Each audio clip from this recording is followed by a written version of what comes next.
何この虫。何これ。いなくない同じシチュエーションの。あんまいないよね。共感もされないよね。あ、そうなんだみたいな。みんなにね報告があるんだけどね、ベイビー。おはようございます。今日はなんとベルサイユ宮殿です。世界で一番美しいベルサイユ宮殿、そちらに行きたいなと思います。なぜかって答えは私たちの息子ビジョンね。これが私たちの息子ビジョンちゃんです。ビジョンビジョン、全く反応してくれない息子。グレイハウンドって言ってね、30キロある大型犬なの。走るって80キロあるんだよ。すごくない？で、今なんだけれども、今旦那を待ってるの。隣誰もいないんですよ、ここ。ほら。空っぽ。もうどこにいるの？いつもね、なんかね、遅いの。なんかね、支度をします。そしたらね、ベイビーは、先に行ってていいよって言って、私はこんな感じでいつも待ちぼうけ。だいたい1、2分で来るねって言って、だいたい10分ぐらいかかるかな。でもしょうがないよね。旦那だからね。愛を持って待ちましょう。皆様、待ちに待った旦那クリスでございます。はい、やっと来ました。あ、かわいい。お綺麗でございます。 You は可愛いんじゃない？ということで、せーのでジュンとクリスです。ということで、ベルサイユの宮殿の公園の入り口に来ました。こんな感じです。で、クリスもいます。入っていきましょう。いつもこういったセキュリティのところをくぐり抜けて誰もいないっていう。いなくていいの？いるんだけどどこかで話しているということで、ちょっとここから入ってしばらくしたらビジョンがすんごくたくさん走れるところに行くので楽しみだね。ね。はーい。どうですか、クリスさん、気持ちの方は。なんかいろいろと私と言いたいことあ、馬も言いたいことがあるみたいよ、クリス。どう？元気？本当？散歩のつもりじゃなかった。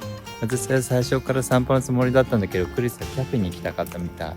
仕事したかった。いつも仕事？今日はしたい。したいのね。っていう感じで、私たちはベルサイユ宮殿の公園に来ました。私はこっちに来たくて、ベイビーにはい、キャフェに行って仕事してくれば大丈夫よ、一人で行くからじゃあねって言ったら、旦那だから一緒についてくるって言ってついてきてます。だから元気かなと思って聞いたの。元気よ。でもすごいね、ビデオ見ると綺麗よ。馬が後ろにいて。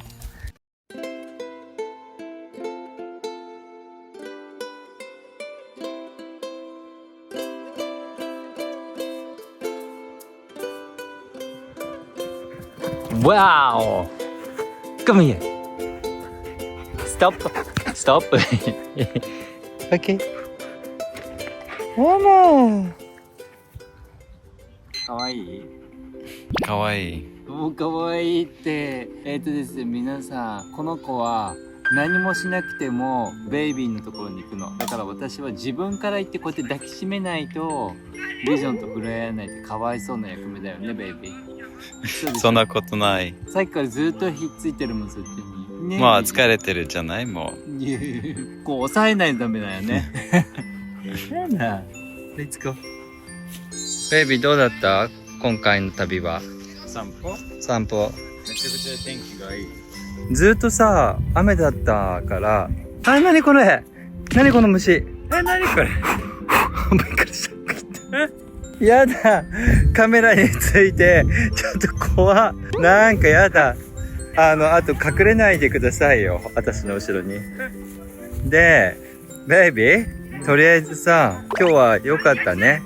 私たちここ2週間ぐらいフランスパリはですね、20度ぐらいでね、なんか40度のさ、ヒートアタックからいきなり20度ぐらいになっててさ、曇ってたから。寒くなったよね。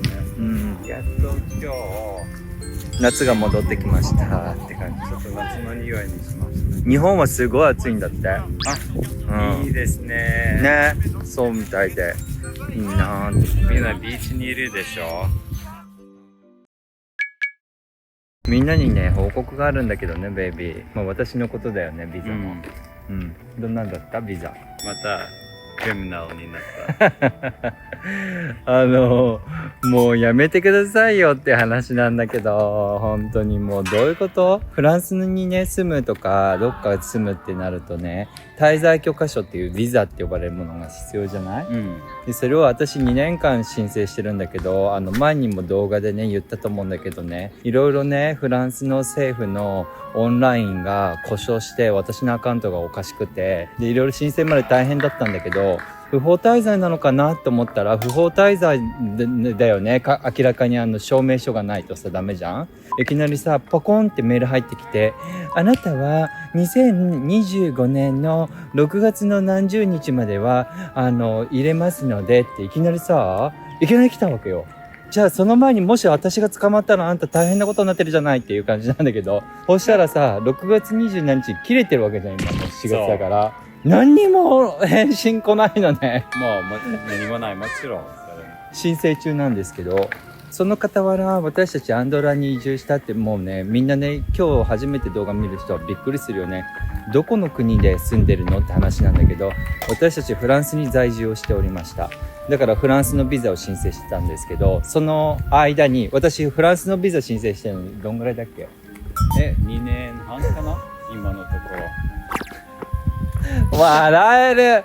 もう本当に、だからもしフランスでビザ申請中とかなんかいたら諦めないで。私みたいな例がいるし全然大丈夫です。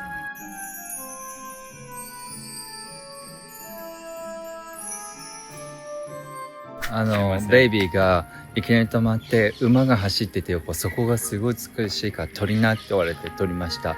だから今私が何話したか分かんなくなって。すいませんね。美しいもの見ると全部忘れる。確かにね。だからベイビー見ると全部忘れちゃう。まあそれでなんだっけ、ビザの2年半。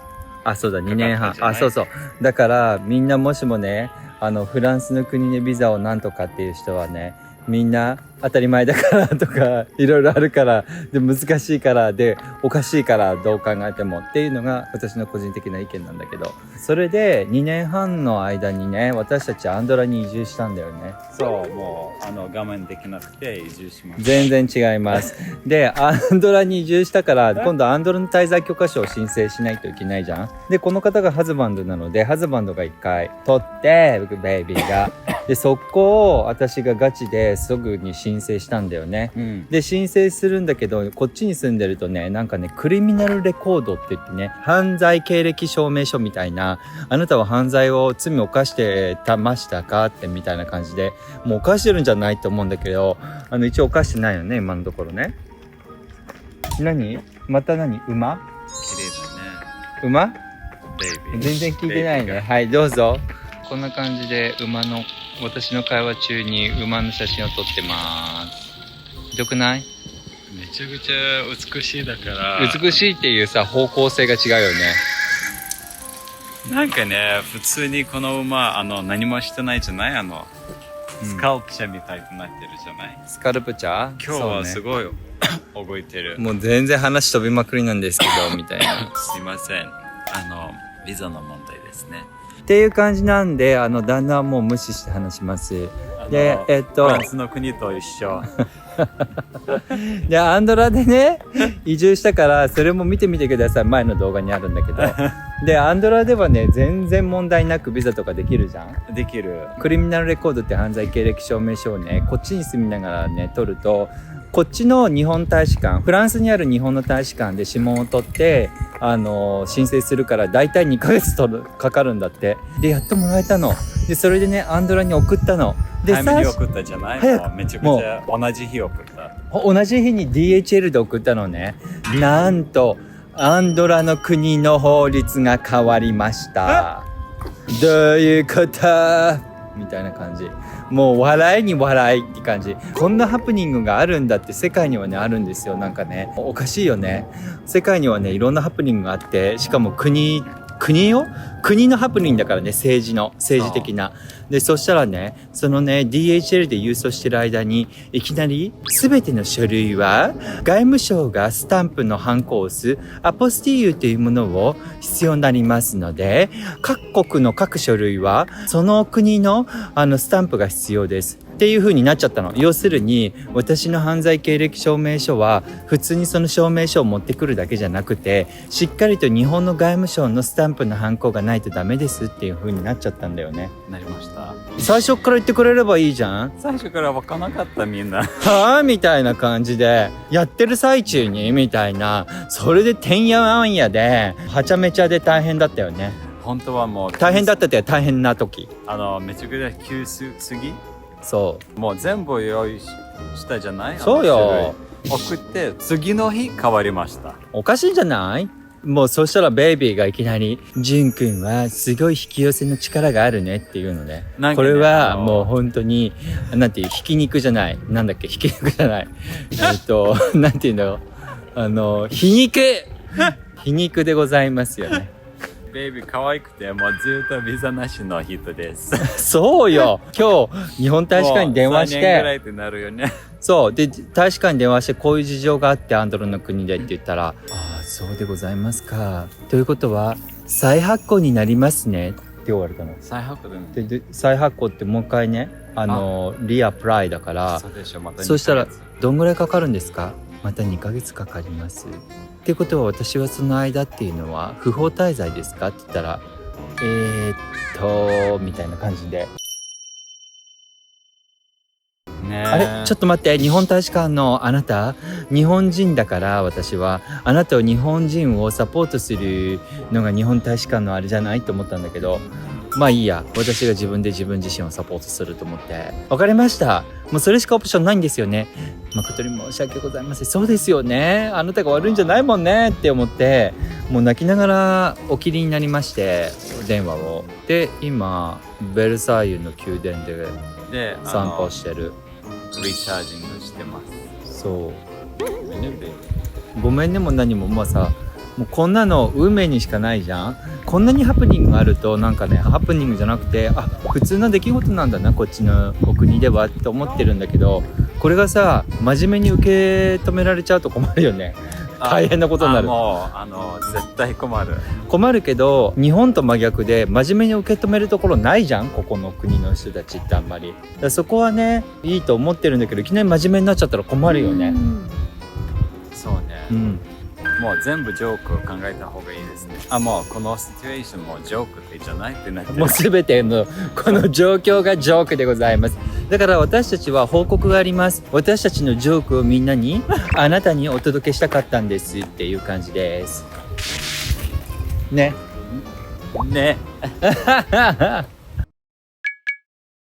ベイビーどうだった？今日のパークの散歩楽しかったよね。楽しかった。久しぶりにさ太陽浴びてすごい良かったよね。それ今朝の散歩太陽浴びました僕。あ、本当？だからベイビー多分の方が喜んでるよね。そう、すごい良かった。やっぱ太陽浴びるのってなんか元気出るよね。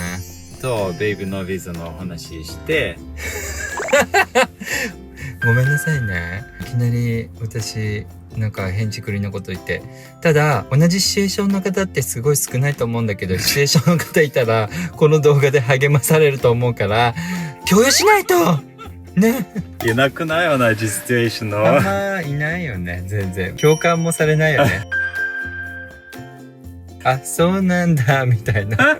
でもそんな感じで生きて頑張ってるよっていう、人生生きてるよっていうね。そうだね。